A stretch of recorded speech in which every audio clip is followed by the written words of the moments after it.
We can get right into today's session. We are going, like I said, to meet middle college and Vista high schools in the district. We're really excited to welcome some great panelists today. I'm your moderator. My name is Kathleen Maloney. I am a parent in West Contra, Costa County. I'm also the executive director of the Irina Skilly Family Foundation. We're a family foundation that does a lot of grant making here to support students in the district and in West Contra Costa more broadly. And from here, I think I will pass it to my panelists. Edith, you want to begin? Give us a quick introduction. Excellent. Yes, my name is Edith Jordan McCormick, and I'm the very proud principal of Vista High School and Secondary Home Instruction. Do you want to know more about me or just introduce what I do right now? Yeah, just maybe like another 30 seconds or so, just a little bit about you and your work there. All right, well, I've been a principal for about 16 years now. I'm also a parent in the district. My oldest son is a graduate of the district, and he just finished at Portland State University and earned a degree in architecture. Awesome. All right, and then Erica, do you want to introduce yourself? Yes, I'm Erica Martinez. I'm actually the counselor for both Middle College High School and Vista. I'm split between both. I've been with the district since early 2016. I'm originally from Fresno, California. I used to be a probation officer before I earned my master's degree. So a little bit of a jump from criminology to education. However, all of my family works in education in Fresno. So this was basically my calling from a very early age. I really do love being a counselor. This is the best job I've ever had. So hopefully I can answer any questions that you guys have about both sites. And obviously Edith is here to talk about Vista, so I can talk a lot about middle college. Great. Thank you both so much for being here. Really appreciate you taking the time on a Friday afternoon to join us. I think we'll just kind of bounce around and go back and forth. And because Erica, you work both sites, I think there's, opportunity just for kind of a dialogue here, and definitely can go back and forth and, have a little bit of a conversation. So just to kind of start out, and maybe Erica, I'll just start with you, talk a little bit about middle college. Just curious to hear, what's the leader's vision for the school? Like what are you trying to accomplish? We really want to have students that they want to continue in college, because at middle college, most of them will earn their associate's degree by the time they graduate from middle college. So senior year, a majority of them will already have their AA degree. So really, we just want to focus more on how we can help them get to a four-year school or help them with a plan after they graduate from our school. That's really what it is. We want to just help all of these students have equitable access to get into a four-year school, if that's their plan. Awesome. Thanks. Can you share a little bit more about sort of like the, beyond that, like what the students' experience is, like what's sort of the... It's a very different experience versus a comprehensive high school. First, we don't have any athletics because we're on the college campus. So we do allow our students to play for their resident high school. So if a student would be in the Richmond high school area, they would play for Richmond, but they are allowed to play for their schools. Yes, I can turn on my camera. Yeah. It says I can't though, so that's yeah. So I'm having the same issue as well. Yeah, I thought we were going cameraless. So we do allow them to do sports, but our focus is mostly academics. It's a very different fit because there's not a lot of socialization with their peers because they're all in different college classes. They may have a lot of their classmates in certain ones, but there may be, as their senior year comes, they may not have many of their classmates with them. They're in with just regular college students in those college classes. We do have clubs. So, COVID has really put a damper on things for our particular group of students because they socialize when they're on campus, whereas now it's all just online and it's really difficult for them. But we do offer clubs. We do have them do 2 community internships. So they typically do one out in the community, and then some of them will do ones at Contra Costa College. So we really just try to make the student be a well-rounded individual. So they are definitely a scholar, but they also have that community-based gathering. So, we want them to just be well-rounded students. We know that the program is difficult, especially now because we're getting freshmen in from middle school and they've never had to do online learning. So this has been a serious challenge for us this year, but years past, we have a really good program, but we are limited on how many students we can take in. So it's usually only 75 to 80 freshmen, and we get usually over 300 applications. So we don't need straight A students. I feel like that's the one thing I really want to stress. We don't need just students that earn straight A's in middle school. We want students that, you know, have C's and B's. What we really do stress though is the attendance. They have to be really good with their attendance because they're expected to show up to their college classes all the time. So um, if anyone that's interested in attending middle college and is going to do the application, please understand attendance is vital. You don't necessarily have to have a 4.0 to get in. In fact, we want students that may not have straight A's. We want students that just have the potential or want to get the challenge of, you know, earning college credits while they're in high school. Mhm. Hopefully that was a little bit more elaborate. That is really helpful. You know, there's a number of questions that have sort of come up, but I think I'm going to jump over and let Edith kind of introduce Vista, and then we'll circle back to some of the details if that's okay. Got it. Yes. Awesome. Thank you. All right, Edith, you're up. So you want me to just kind of talk about the vision for the school? Yeah, the vision, and then just, you know, give some kind of basic information about, you know, sort of how it works, and you know, just kind of a brief intro. Okay. Well, let me first start with what Vista is not. We are not a continuation high school. We are what's called choice schooling. And what happens at Vista is students have to apply through the alternative education referral process. Are our cameras coming on now?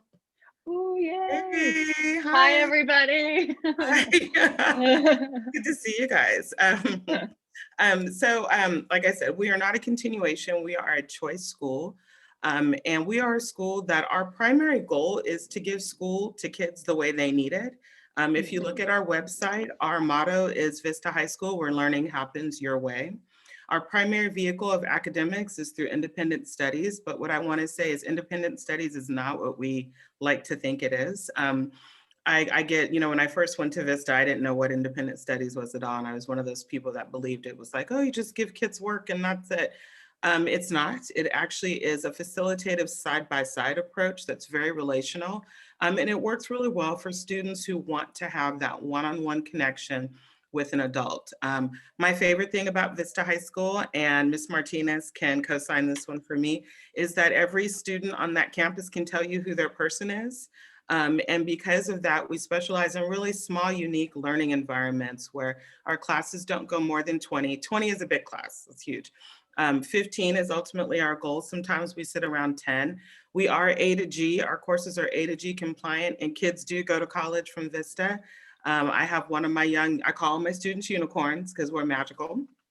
One of my young unicorns came and just got accepted into UC Berkeley. I actually ran into her. She works at Lucky down the street from me, and had to let me know. I'm so proud of her.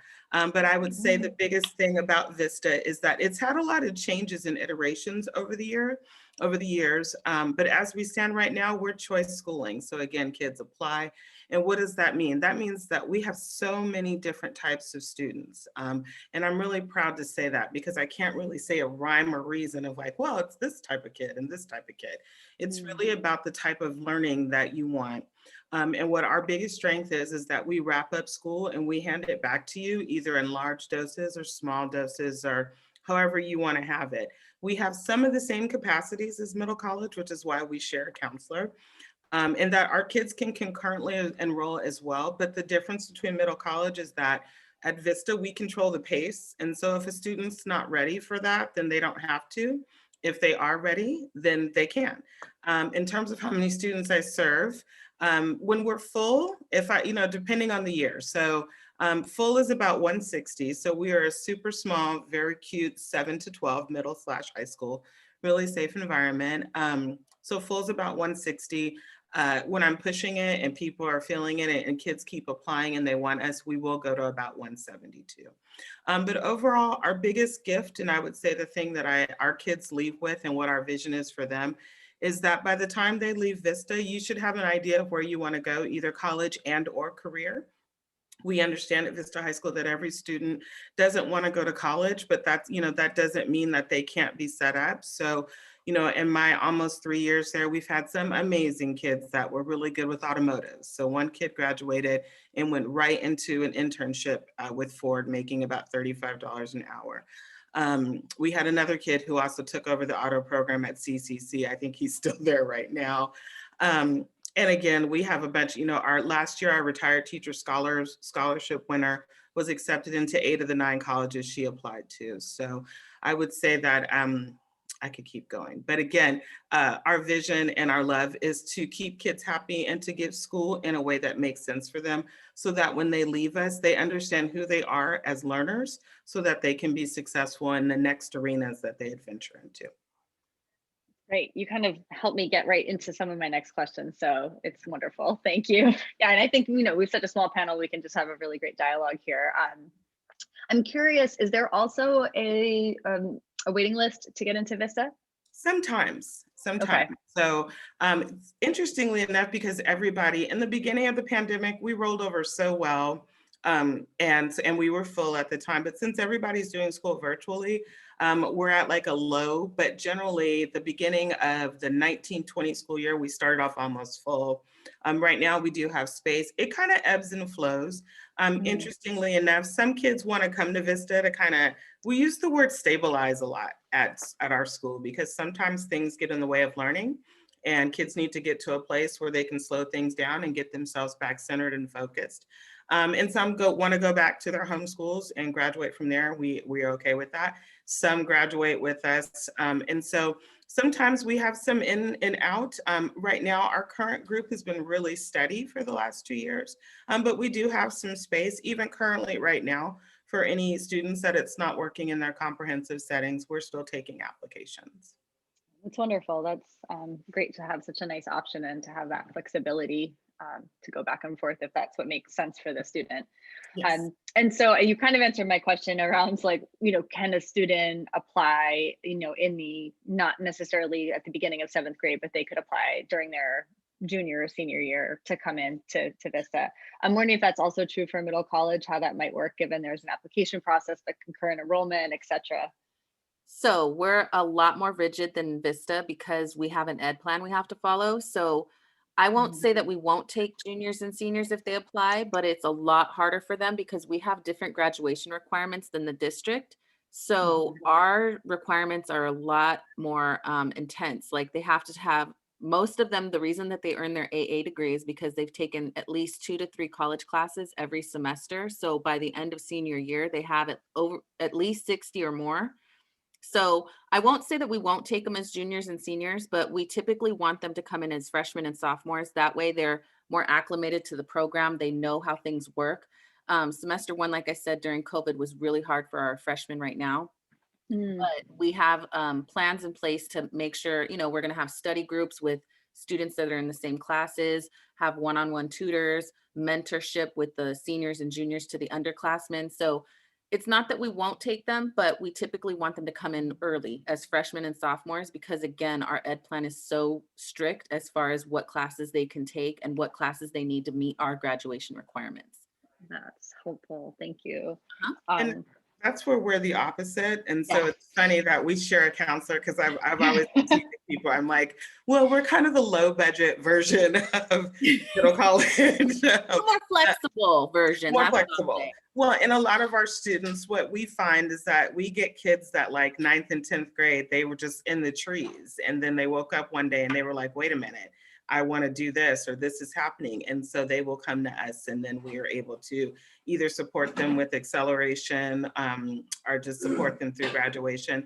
The beautiful thing about the way we do school at Vista High School is we have a lot of flexibility in how we're able to give kids school. So we can give a lot or a little. So then for any students that have any brain health, and we prefer that over mental health issues. So any students that have any brain health concerns or, experience anxiety and or depression, that is one of the things that we are really good at Vista High School. We're really able to kind of support kids in stabilizing themselves and really getting to know how their brain functions within academic settings. Because as we're looking right now in the middle of a pandemic, and then you add just the normal stress that comes with being a teenager and in college and so like I said, one of the things we're able to do is kind of come slow it down and then help kids get refocused. So if they weren't on track 9th and 10th grade, in terms of, like, again, we're not credit recovery. So if they weren't, hold on, I'm sorry, you guys, give me one. I'm sorry, my husband's in there eating chips. So like, I'm trying My to son's about to get home soon too, so I'm just like, right? I'm like, I'm a person. Okay, I'm sorry, but like I said, one of the things we're able to do, we're not credit recovery, and I know once upon a time, way before me with Vista, that was a thing. But what we are able to do is, if people weren't really focused, 9th, 10th grade, but they get it around their junior year, we're able to really help them get focused and at least get a plan into what the next part of their lives are going to be. That's great. Thank you for sharing that. I'm curious for both schools, because they have slightly different models, and with compared to the other kind of high schools or middle high schools in the district. Can you talk a little bit about like how that kind of flexibility functions in terms of like your structure, and how that's sort of like monitored and supported at the district level? And so like that, and how can parents and students sort of get a sense of like what to expect, and sort of those structures and how they're kind of supported by the broader district? Just curious, sort of, like where the flexibility and autonomy is versus the things that you would do as every high school would do. Go ahead, Edith, and then I mean, so that is such a great question, because when I got to Vista and learned what it was, I was the one that labeled it "Where Learning Happens Your Way." And my rule as an administrator is, if a kid asks me, I'm going to try to do whatever I can to make it happen. And so it's not that I'm not bound by the district. We have a lot more flexibility with our kids. And so we do offer classes on site. We operate like a tiny junior college, and there's so many things about the school that people don't know. So it's really funny, because some people be like, Vista, for whatever reason, I have no idea. But I think the place is absolutely brilliant, and that we are always able to try new things. So like, I actually was just on a call with a teacher today. We tried a course. We offer them, they run an hour, 2 days a week, and this one's just not working so much. And I was just sharing with them that last year I tried to be like a teaching principal and teach college and career. You want to laugh, Ms. Martinez.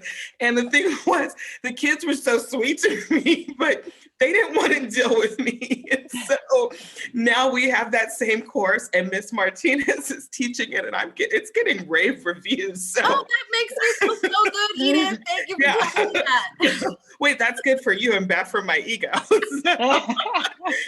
So what I do want to say is, we are A to G. So like I heard. I was somewhere when I first became the principal there, and somebody was saying, well, kids from Vista don't go to college. And I'm like, actually, that's not true. They do.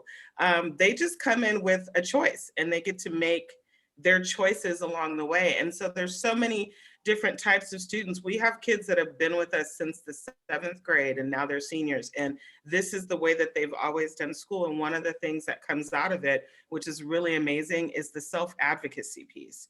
So because we have a ton of autonomy, we can shift kids in all different places. We also have a teacher on site who's an adjunct professor at Diablo Valley College. So although we do push our students to do concurrent enrollment at CCC because Ms. Martinez is there, we have some kids that are a little shyer and they need to see a familiar face. He teaches a couple courses there, so we shift kids that way. Wow. So the amazing piece about the secret of Vista, and it is a secret, it's like this little unicorn cute place on the hill, is that we're the only one in the district that does what we do. And so although we're bound by, we're WASC accredited, so we've got all that. We're in the middle of a mid-cycle review right now. And we're bound by the district. We have a lot of flexibility to give kids school the way they need it. And so it looks a lot of different ways, but it's absolutely amazing. And I guess I'll stop right there. I'll let you jump in, Ms. Martinez. Okay, so middle college, it's very, very different. We have to go based off the college's calendar. So we start early August and we end in early May, about May 22nd usually. That's when our graduation and CCC's graduation happens. So our breaks are completely different. Like the district gets the President's Week off. We do not get that off. We get longer winter breaks. The students do, I do not, but the students and the staff get longer winter breaks. We don't always have the same spring break. So we don't have as much flexibility with calendar as that goes, but there's schedules. So I have to create schedules twice a year for all 300 students. That's very time consuming, but I also have to give them, I try to build breaks in schedules, but it's really hard because I have to go based off what the college classes are offered during that semester. And then it's like I tell this kids all the time, it's like doing a puzzle, but with words and numbers, because I literally have to find, and I have to balance the classes. So I have some flexibility, but the students have to know they may not start at 8 o'clock. Sometimes they'll start at 9:30. They may be done by 2:15. Sometimes they'll go till 5:30, just depending on what college classes they're in the evening, in the afternoon. We're bound with CCC. We have an MOU. So there's certain classes the students can't take. They're not allowed to take evening or weekend classes because we need to leave those open for regular college students. They're not necessarily allowed to just do online. Not right now, obviously, during the pandemic, they're allowed to do those. But we don't always have a lot of flexibility as far as their schedules go, because I have to look at the high school teachers and I have to look at the college classes that are offered during that semester. So it's very time consuming to create their schedules. We're also not on the district's Wi-Fi. So that creates issues when we're on campus because the kids have Chromebooks from the district, but we are on the college's Wi-Fi network. So that's where we usually run into issues, especially around testing, because if we're on campus and we're trying to use the CCC's Wi-Fi, it doesn't compute with the district. So we usually have to have people come in and help. Like I was saying with the sports, we're flexible, but we won't let them miss class for practice. We will only let them miss class for games. So we really, the focus is really they have to pass their college classes. We have they have to have a 3.0 in order to play sports, whereas the district, it's only a 2.8. For us, it has to be a 3.0 because they need to do well in their college classes in order to play sports. So, that's kind of where we are as far as flexibility. We also don't let them just take whatever willy-nilly courses they want to take. So a lot of times we get parents that are angry because they think that the students should be in nursing classes, but it doesn't work that way. Like I said, we have an MOU with CCC. So and then there's, math sequence. They can't just jump straight into math 164, which is prob stats. Like they have to start at math 120, then 121 and go on and on and on. So, we can't always do what the student or the parent wants us to do because we're bound by an MOU, and they just have to go in sequential order for their classes.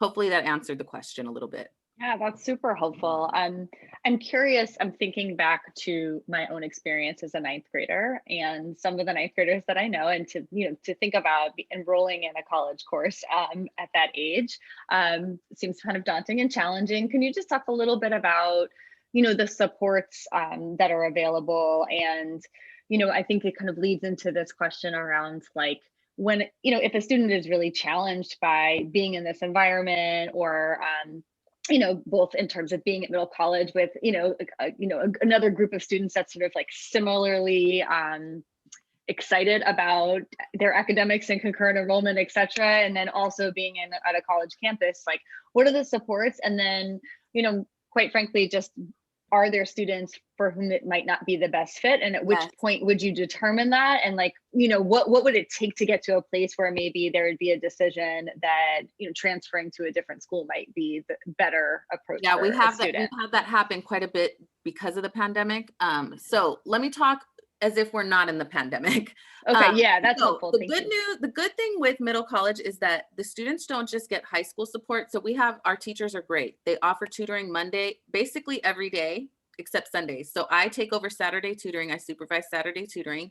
Two of our teachers Monday through Thursday have tutoring. And now during the pandemic, we have tutoring on Friday. So literally every single day, the students can get extra support if they need it. All they have to do is reach out. I have the kids on Remind. So if I need to send a link to a Zoom, quick and easy, they know how to log in. But they also get college support. So because they're college students, And again, I tell them you're splitting two worlds here. You're in high school and you're in college. So they do get the benefits of the college. So sometimes their college classes will, not sometimes, all the time, their college classes will offer tutoring for math and science, especially. They may have to enroll in a no credit class to get the tutoring, but it's very simple. And when we're on campus, they can go to the library. They can seek out a lot of resources for that support. But if they're a freshman and they're not, they're freshmen, so we know that they may not be comfortable asking any of us for help. So we try to really, we have, UC Berkeley has this, the Wright Institute. So grad students are training to be clinicians. So we offer that as mental health support. And even now we do that as well. So again, the pandemic has really killed things, but speaking to students that may not, after semester one, if we're on campus, if they don't pass the first semester classes, and we've had a lot of that happen right now. So this is the highest number we've ever had on academic probation. So if a student earns a D or an F in any high school or college class, they're automatically put on academic probation.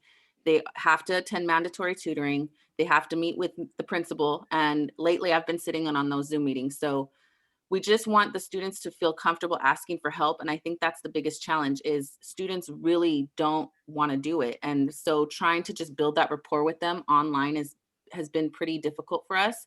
But so in our ideal middle college world, when we're not doing online, if a student after that first semester, we want to see progress and growth. So semester one, say it was a crash and burn, they failed 2 college classes and maybe a high school class.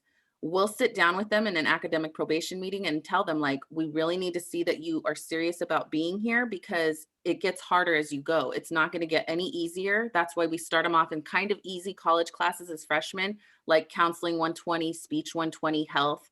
We don't put them in really hard classes. We don't even put them in college math until at least maybe sophomore year, usually junior year, they start taking college level math.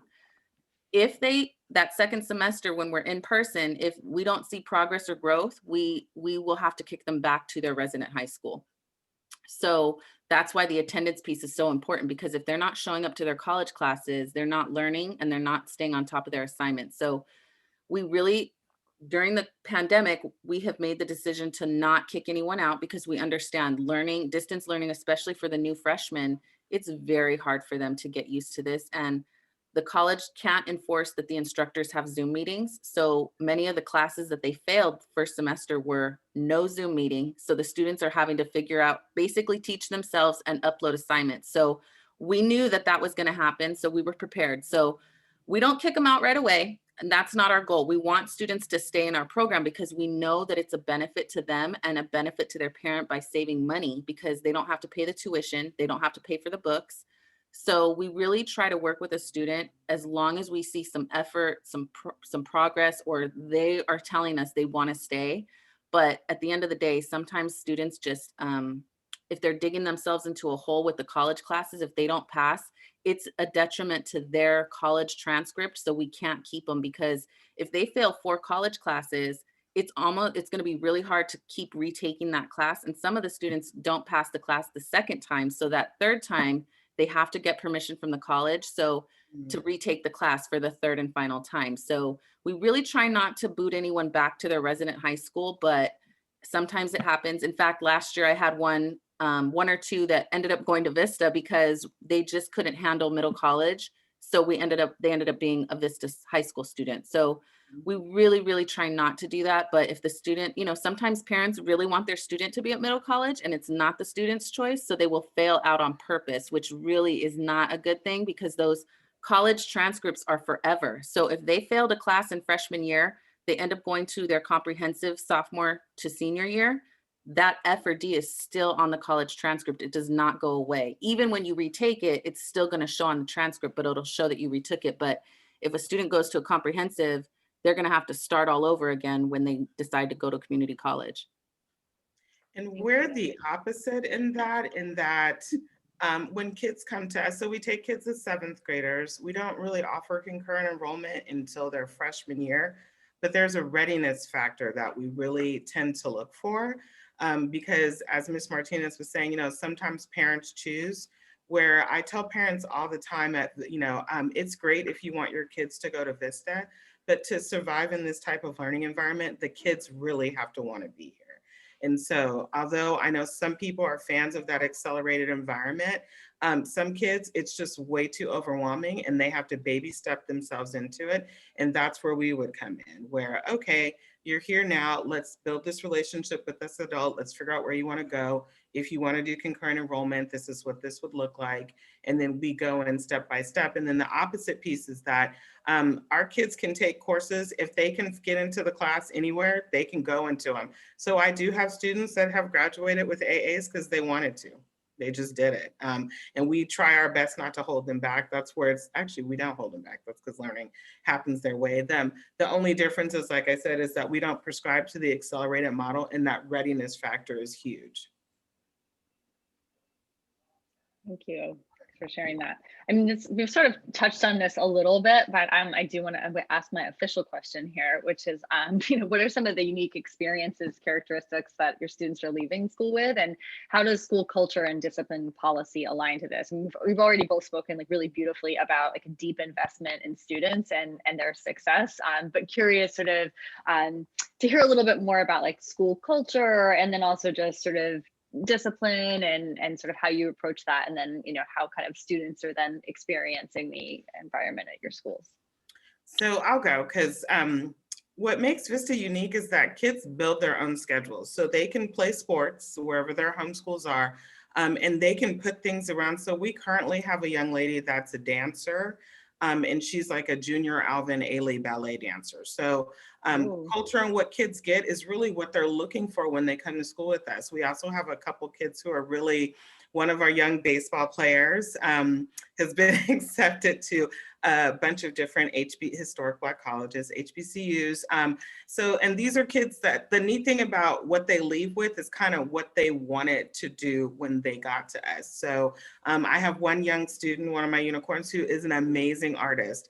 And if she is not creating her own anime or manga, or whatever it is, in the next few years, I'd be incredibly surprised. And so we heavily invest in her art supplies and what she wants to do. So the unique experiences that they leave with are the ones that they created. We have one young lady who wrote an entire language.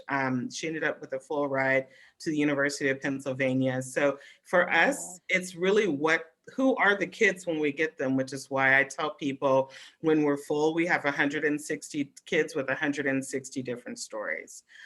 So with that, when kids apply to Vista, my absolute favorite part about my school is that I do not have any discipline issues at all. Like I have not, like, knock on wood, wait, I don't know if you guys could hear me. I have not. Then my dog jumped in. I haven't suspended a kid since my last position at a comprehensive setting. And part of that is because of how we enroll kids.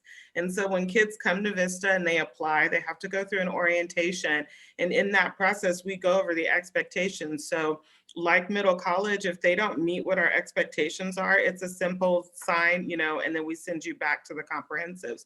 So because we care about who the kids are and how they come, like I really don't like to do that. In 2.5 years, I've done it twice, and I break my neck to not do it for kids, because we all have stuff. So I have a lot more flexibility than they do in that instance. So we have I was going to change my virtual background to our school. It's a really quiet, calm, safe environment. And when you get to school, the hardest thing about Vista, there's no bells, which is absolutely amazing. The noise level, sometimes you hear the chickens. There's chickens around the corner.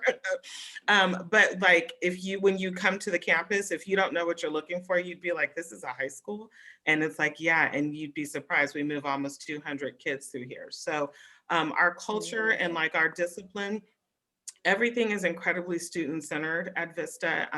And so it's just a really calm, quiet environment where students are in charge, and it works for the right kids by far.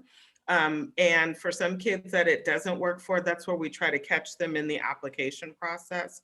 So again, I want to reiterate to anybody that's been around the district for a while, maybe we're not a continuation. I know that Vista, how people have once upon a time, years ago, I've read those old WASC, that was like in 1998. We are not a continuation school, we're a choice school. And so kids choose us, and if they meet our qualifications, we choose them back in turn. Thank you so much. So for middle college, again, it's similar to Vista in that we don't have bells because again, we're on the college campus. We can't be interrupting with a PA system. We don't even have one. So so what I will say about, and it's funny because I write this in my letters of recommendation for our seniors, they have to learn how to self-advocate very early on. So they really have to learn that even as freshmen, how to advocate, because the college instructors may not want to even talk to me. And we've had a few that refuse to answer my emails, and even the principal, because technically our kids are college students. They don't have a right. They don't have to answer us, the college instructors. So the students learn how to self-advocate, how to manage their time effectively, and how rigorous college classes can be. So that sets them up for success when they do go to a four-year school, because they've already been doing that for 4 years. So again, we don't have a bell schedule. We basically, the students have to know, okay, my class ends and then I have to go to my next class at whatever time. So like I said, their schedules, they may have a break from 11:10 to 12:35 and then have a class for another 4 hours after that if it's like a science class with a lab. I will say, I think our program is wonderful in that if students are really invested in their education and their goal is to get to a four-year campus, 75% of our seniors end up going to a four-year straight from middle college. However, so many of them have earned their AA degree. They may start at UC Davis. Their first semester, their first quarter, they may be a freshman, but after that first quarter, they're considered juniors because they're going in with that 60 units. Wow. And for a bachelor's degree, you need 120. So they've shaved off 2 years. Same with if they go to a Cal State, because again, most of the, I'm going to say, except for maybe 1 or 2 courses, all of them are accepted to Cal State because they transfer. Not so much for the UCs. And it's funny, I have to constantly stress to the seniors, you're going to get into multiple schools because you've already proven that you have 60 transferable units or close to that, and they want that. Four-year schools want to see that you know how to take college classes and you're coming in with all those units. So when I do college applications with them, especially for CSU, it gives, like, most seniors in high school will have 12 years of credit for the A to G courses. Our students have 34 years because they're spent every semester 2 to 4 college classes per semester. And I tell them all the time, and they don't believe me until they start getting acceptances. They're the cream of the crop, basically. And this is not to downplay any seniors in high schools and the comprehensives, but our kids have been taking college and high school classes since 9th grade.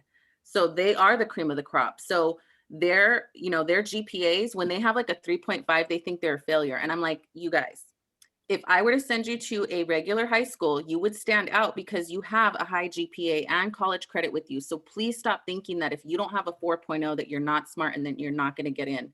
I have students from last year and the year before who had like a 2.5 and got into multiple CSUs because, again, they're going in with all those college credits. And at the end of the day, what colleges want is to graduate students, and that makes their graduation rate high. So again, that I think I really want to try to get the students away from thinking that they're just their grades and their GPA, because ultimately I want them to be lifelong learners, not just to get a grade or to have a certain GPA. But that takes time to shift that. So I do think that when they're around each other, because there's so much ambition and determination, that helps the other students that may have struggled in the beginning.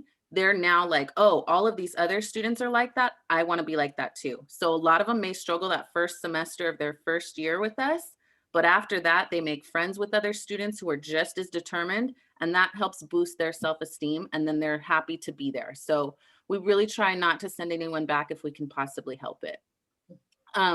We are very diverse. It's about 60% Latino at my school. And then we have about maybe 10% African-American and Black students, which we really want to try to encourage African-American students to apply to our program. I know a lot of times sports may be the thing that they want to do, and they can still do that. But I think that our program really works for all students because you really set yourself up to be accepted into multiple colleges. So I just think it's a really good fit for most students if they're determined to get to a four-year school, or that's their plan, is to keep going on with their education. We do not have any discipline issues. It's been very rare. prior to me getting there, I know there were some issues, maybe one, but other than that, we've literally, the students are so, when I say that they are the best students, I've taken students to grad night a couple years back, compliments all over the place from people that would, these are your high school students? Yes. My high school seniors were like, who are all these seniors acting crazy? Because they are so much more mature because they've been in college classes with college students since they were since they were 13, 14 years old. So their mindset is very different than most high school seniors. They're calm, they're not yelling around, they weren't rowdy. It was me and 2 other chaperones with 40 seniors. We had the best time. I didn't have to hold anyone's hand. I didn't have to call anyone out, nothing. They were perfect angels. I will hands down keep doing grad night with them if they ask me to. Well, I really appreciate this conversation, and I feel like I should, although I have many more questions, I'm going to open it up to our audience. If you are interested in asking a question, you can use the raise hand button to ask a question to one of the panelists, to both panelists.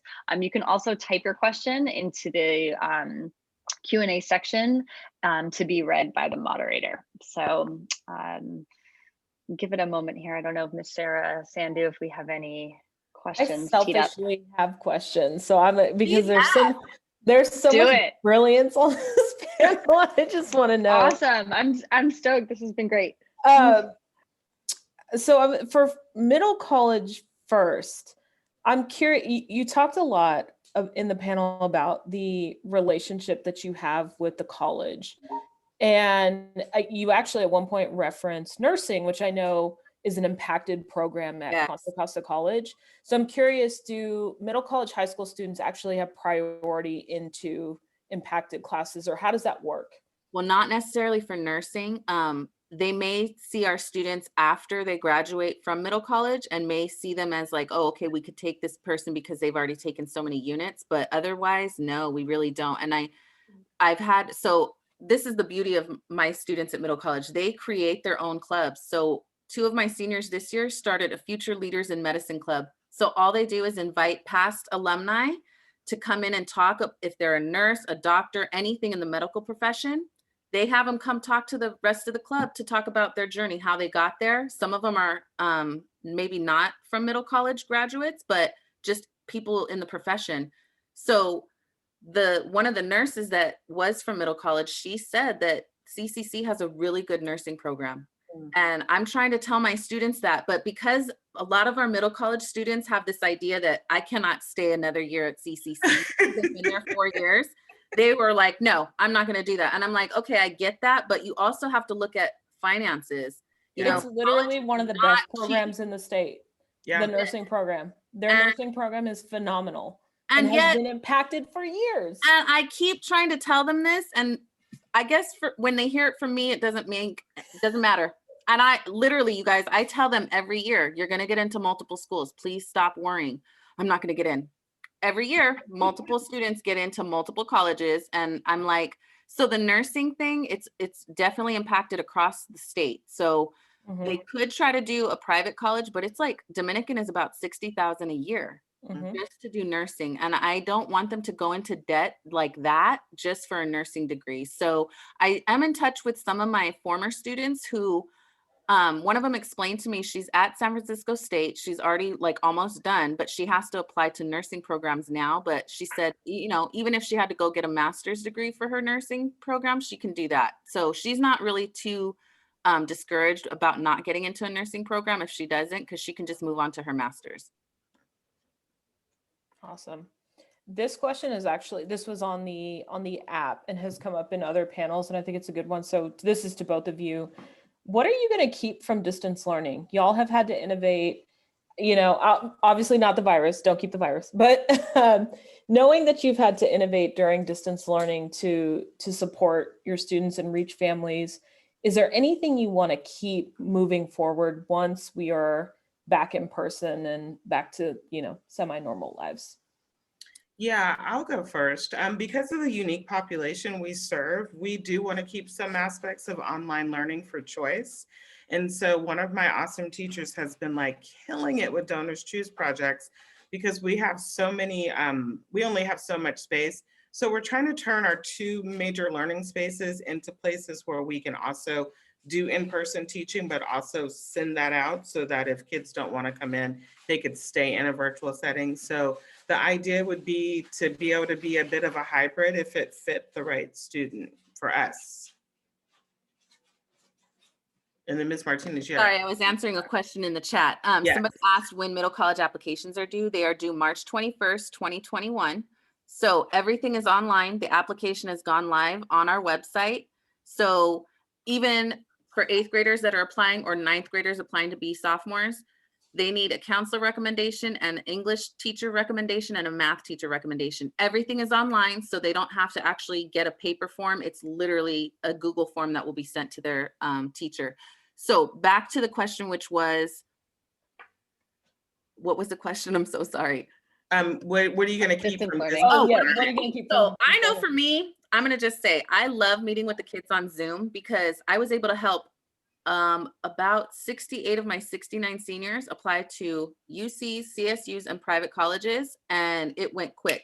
I could get all three applications done in under an hour. So I would keep that part of it. Whereas if they come into my office, it's more time consuming and they get very freaked out because there's other students waiting. So they feel this anxiety. So I would keep that part of it. I don't know how well the rest of it would do because they've been being in person and they need that socialization piece and definitely need to have a schedule. Whereas when they're at home, it's just not working. So I would keep that part of it. And I honestly think I would still do office hours in the evening because a lot of them have class until 6 o'clock at night sometimes. So I would be willing to do office hours for them in the evening if I had to. Somebody asked what the GPA required for students to have.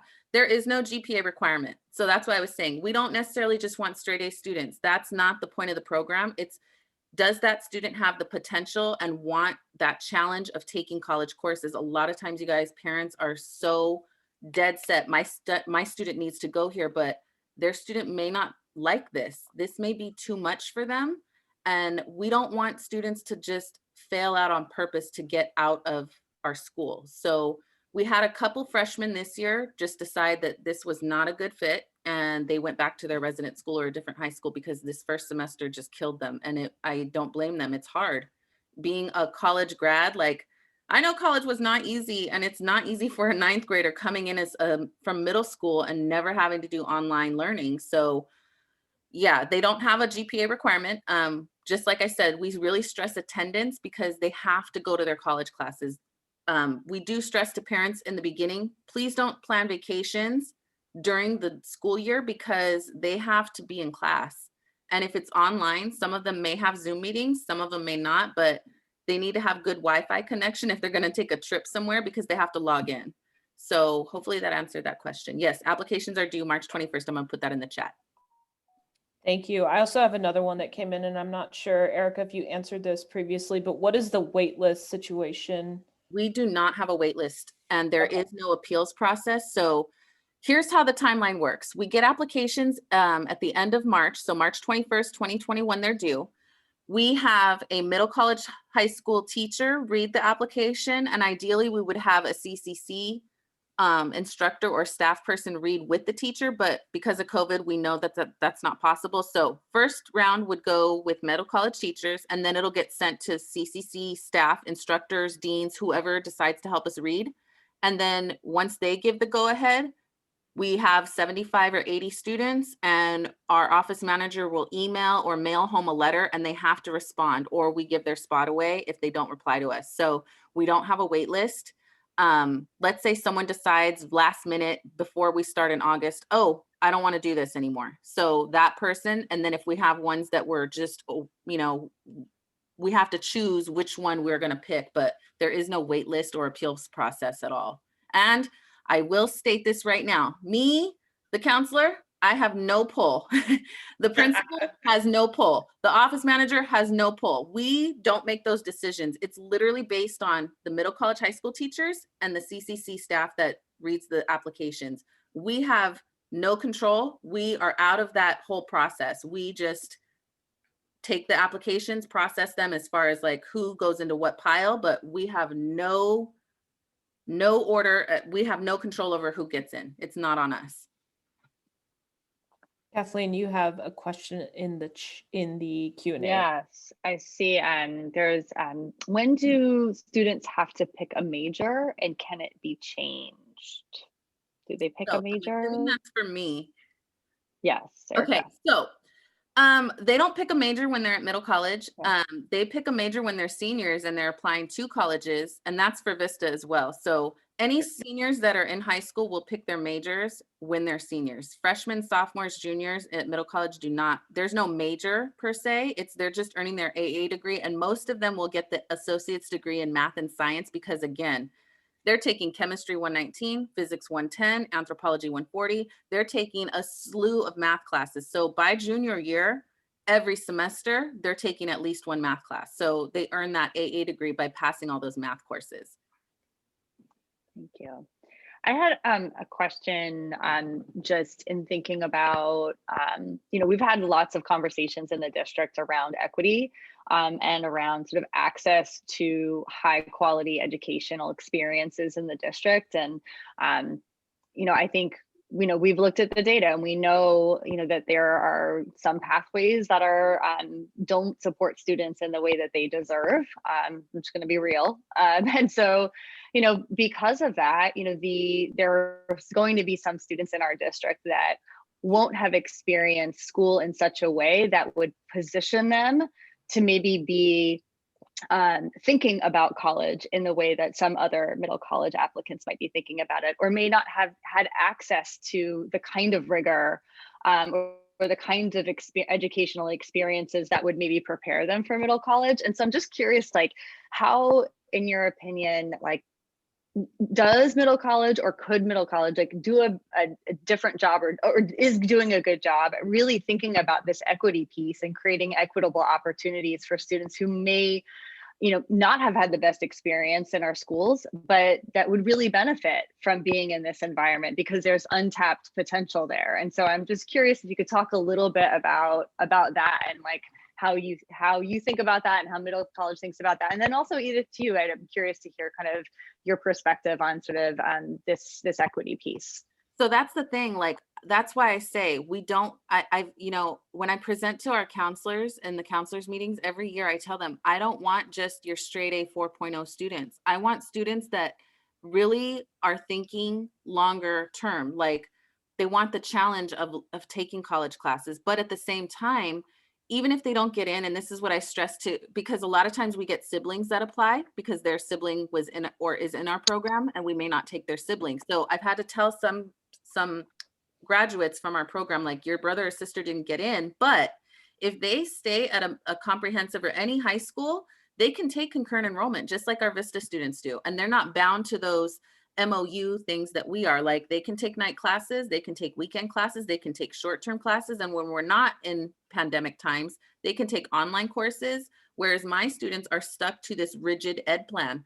Vista students can take basically whatever class they want. If they want to take an automotive class, by all means. If they want to take a history class at CCC, by all means.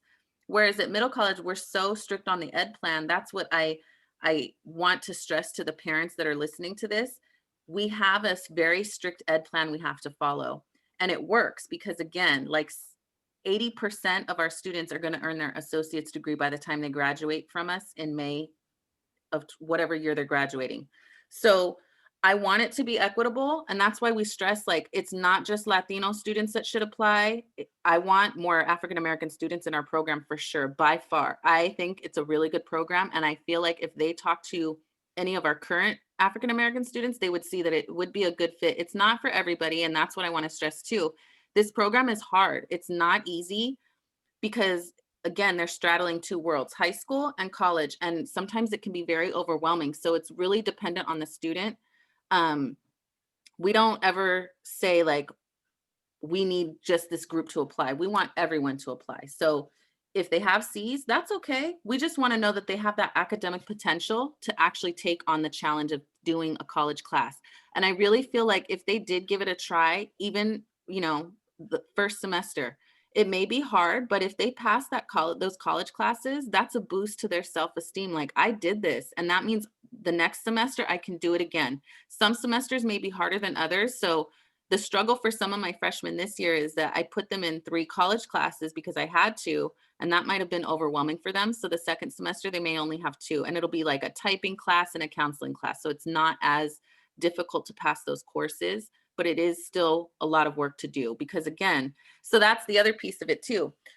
In years past, we've had parents complain that we don't offer AP, advanced placement courses. The thing is, college trumps everything. College courses trump AP, college courses trump IB, college courses that transfer to UC and CSU, that's it. You are at the top right there. You're passing college classes. That's why you're getting into 4-year schools, because you have all this college credit with you. So I hope that kind of answered the question, but we that helps. make it equitable because I want to help all students. I'm not particular about who. I just want to help any student that needs my help. If they have questions about college, they have questions about financial aid, that's my job, is to help them. And because I didn't have a good experience, and I shared this last weekend, I didn't have a good college counselor, and I didn't have a good high school counselor. No one taught me anything. So I had to really learn this on my own.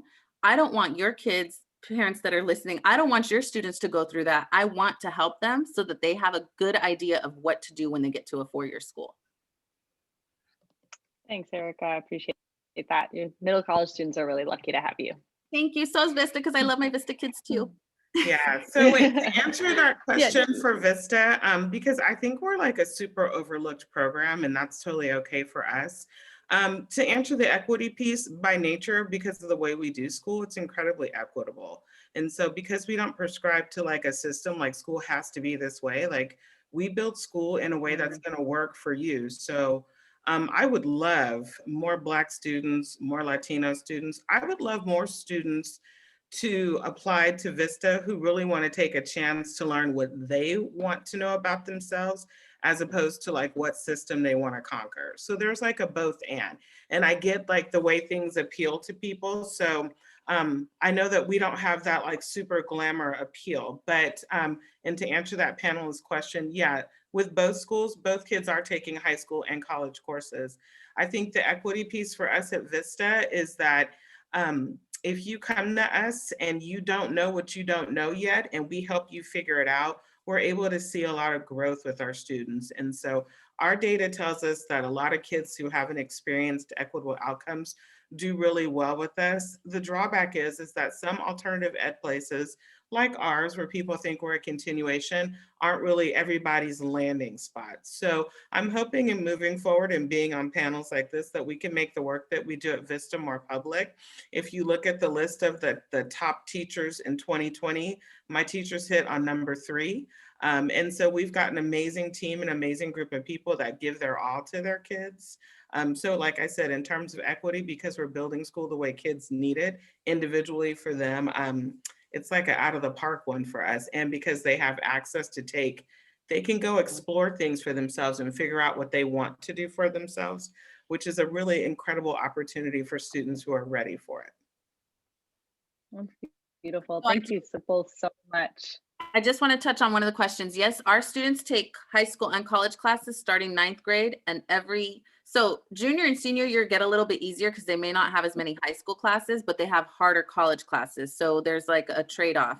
Freshman year, sophomore year, it's not super hard college classes, but they still have college and high school together. So that's why their schedules may be super full, or they may have breaks, but they definitely have a lot of work to do for both college and high school classes.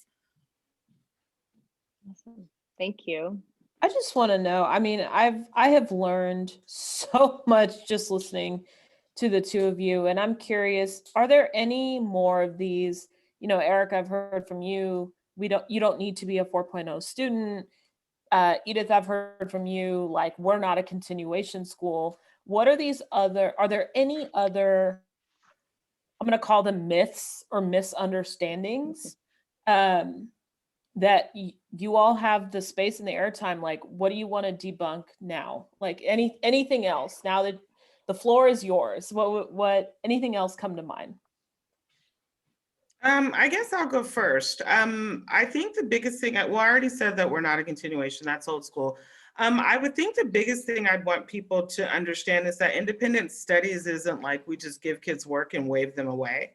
it really is a facilitate. There is a method to the madness, and not every teacher, oh, Jesus, I'm sorry, I'm laughing. This is just me. Everybody can't do what we do. There is a level of compassion and empathy and understanding and push and motivation that comes with it. And so the misnomer around independent studies is like really difficult, because even before I became the principal, I had a really negative like misunderstanding of what it is. And there's like a whole group of us that, you know, we're part of the California Consortium of Independent Studies, and we are this whole big group of like unicorns is what I call ourselves, that look at school differently and approach it kind of inside out, where we're gonna give it to this kid and we're gonna let you grapple with it. And as you create more questions, we're gonna learn more together. And so, you know, our teachers and how we do school, it's just really important that we don't have this like I've been a teacher a lot of years, and I meet kids every day that are brighter, highly intelligent. Like I don't need to pretend like I know everything if I'm going through this journey with you. And so I think if I had to like make sure anybody understood anything about what Vista High School, when we talk about learning happening your way, again, it's us, we're sitting in the driver's seat together. You might be driving, but I'm in the passenger seat, and we're going to go on this journey and get and remove any and all obstacles that get in the way. And we do that with the support of Ms. Martinez, which again, like if middle college kids don't make it, but they still want that autonomy, they fit really well with us. And as she's learned more about what we do, it's easier to spot like what makes a really good Vista Tiger. So again, independent studies isn't this like you're just on your own thing. It is something, and it does take a lot with teachers and with students. So I will jump on that because I get a lot of, I present to the counselors too, because they'll ask me questions about Vista. A lot of them think, well, they're behind in credits, so I want them to apply. And I'm like, no, no, no. This may not be a good fit for that student, because if they're behind in credits, independent study is them really having to do the work on their own time. So they may need more structure than going to independent study. So I have to stress they can't. Yes, you I'm can't, right? I mean, we can't do credit recovery if No. they're trying to learn on their own. So I really have to stress that to our own counselors in the district. Like, please don't make a referral if the student is behind like 80 credits. We're probably not going to be able to graduate them because they're that far behind. So the rumors that I hear, and it's funny because I talk to the kids a lot. So I really feel like, I don't know if it's parents or my students at middle college that put this pressure on, but I don't want students thinking that they're just their grades and just their GPA. And I don't want them to think that they're a failure just because they may stay at a community college and do that route versus getting into a 4-year. There is nothing wrong. I went the community college route and I spent many years there. I probably have a PhD in community college because I was there for so long. But 8 years, you guys, 8 years of community college is not great, but that also gave me experience so that I can talk to my students about, listen, we know that it's hard. I don't want them to suffer mentally or emotionally because they didn't pass a class with an A or a B. There's nothing wrong with C's. There's problems with D's and F's because that drops your GPA, but if you're earning A's, B's, and C's and you're passing, you're going to get a degree. So calm down. I really don't want students to really identify by their grades and GPA. I'm a smart person, but I don't need to have straight A's for people to know that. Sitting on this call, I'm hoping that people understand I'm a very bright woman. I didn't earn straight A's at all, ever. It's just not who I am. I just want to be a lifelong learner. So that's what I really want to stress to students, like, just want to learn. We also have a reputation, I will say, of we are the LGBTQ school, because a lot of times I think we have that's us. and that's okay. I am an ally of LGBTQ plus folks. So if students want to apply because of that, great. I'm all about that. But I don't want students to not apply because they may not fit that category. So again, I get that a lot. And I've also heard from past counselors that, oh, you only want Asian students to apply. Where did that come from? I have no clue. I'm here to tell you, I want all students to apply. They don't need to be straight A's. They don't need to have a 4.0. They just need to have the potential, and they have to want to do the work. So again, parents, please don't stress to your students that they should go here, especially because they may not have their friends from their middle school going with them. So it's a real struggle for them in that regard, because they may not know how to make friends with everybody when they get to school, especially now in distance learning, but even when we go back, it's really hard on some of them because they're no longer with their friends. So if they went to Helms Middle School, we may not have a lot of Helms Middle School students coming in. So that I just want to stress, like, please know, like, listen to your student. If they don't want to come to middle college, don't force them, because it will just be a detriment to them later if they fail out on purpose. So those are the rumors I think I needed to address. Kathleen, I feel like we could talk to both of them all night. So I'm going to leave That is so sweet. Totally. I know we should, we need to stop. No, you but actually, I'm if you so have room grateful for another question, we still have some time. If you have one more lingering question. You know, I'm essentially going to ask a similar question, would be like, what would be like your final comment or the final thing that maybe you'd want folks in the audience to know, or other parents to know that we haven't addressed yet. So I don't know if that last question covered it, or if there's anything else you both want to share about your schools, or just about the experience. I think I could say this for both schools. So let me try, Ms. Martinez. I think that it's really important that parents have really open and honest communication with their kids. And this is me speaking as a parent in the district. Like I said, my son just finished architecture school, and I didn't plan to have to pay out-of-state tuition for 5 years on that 4-year in California plan. But what I want to say is, when it came time to communicating and what he wanted, I had to make do with what made him happy. And so, although both of these programs, they're both alternative programs, they both offer some amazing things. The one thing that I think Ms. Martinez and I can both share that we want our kids to be is happy. Yes. So happy kids it's a lot easier to be successful when you're happy and when you feel supported. And I know a lot of parents we want to guide our kids and we want to push them, but where they want to be and where they feel safe and supported and feeling successful is really important. So just keep that in mind when you're looking for schools. Make Definitely. Sure that you guys are having open and honest communication, and that the fit is what the student is really into and not us. I think I said this in the staff meeting today, trying to put lipstick on a pig. Did I do that right? I don't know, because I had to leave to do this. You did leave. But really, yeah, not trying to make it, not trying to make it more than what it has to be. So and I just want to say, I will say last thing, I want parents to understand that at the end of the day, this is your student's life. So after they graduate from our programs, they're adults and they get to choose what they want to pursue. And I just don't want I don't want any student to pick a career that's going to make them unhappy. I've told my kids, great if you find a job that makes you money, but I'm soul satisfied working in education. I'm never going to be a millionaire, and that's fine. I get my joy from helping them. That is my whole purpose in life, is to help them. That's what I'm here for. So please just be open-minded to what your student is really wanting to pursue as a career after they graduate, because at the end of the day, this is their life that they're living after they graduate from us. Yeah, but don't forget, if they don't know what they want to do after high school, that's probably the healthiest place for a teenager to be. If you haven't read Michelle Obama's Becoming, asking a child what they want to be when they grow up. Okay, I'm almost 50 and I'm still waiting to when I'm going to grow up and be it. So keep that in mind, that we shouldn't know at 15 what the rest of our lives are going to be like, right? So again, school choice is super huge. And these are both cool, different alternatives that offer same, but different. But even if you don't choose Vista, since Ms. Martinez and I work together, you feel free to reach out to contact her to ask questions. Feel free to, reach out to ask me. I do understand comprehensive education. Both of us do as well. So even if our schools aren't your choice, please feel free to reach out and ask questions. You can still do concurrent enrollment when you're in high school. So please don't worry about not getting in or not getting to Vista or middle college. You can still do concurrent enrollment at a community college. By far.